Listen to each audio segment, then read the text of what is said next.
If you've ever tried to insert a table in Yahoo Mail and noticed there isn't a built-in table tool, you're not alone. In this video, I'm going to show you the easiest way to do it using a simple copy and paste method from Excel, Google Sheets, or Microsoft Word. This is a quick workaround that helps you keep your data organized when sending emails, and it's perfect for schedules, comparisons, lists, and any information that looks better in a table format.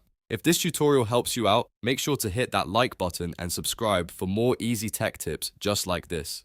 Now let's get started. First, open Microsoft Excel, Google Sheets, or Microsoft Word. Any of these tools will work because the main idea is to create your table outside of Yahoo Mail first. Once you have the app open, build the table exactly how you want it to appear in your email. You can add your row labels, column headers, numbers, text, or whatever data you need. Keep it clean and simple so it pastes neatly into your message. After your table is ready, select the entire table with your mouse or trackpad. Make sure you highlight all of the cells you want to include. Then press copy on your keyboard or right-click and choose copy if that is easier for you. This step is important because the formatting will be carried over when you paste it into Yahoo Mail. Next, go to Yahoo Mail and click Compose to start a new email. Once the email draft opens, click inside the message body where you want the table to appear. Now paste the table into the email. You can use Ctrl+V on Windows or Command+V on Mac. In most cases, Yahoo Mail will keep the table formatting and display it right inside the email body.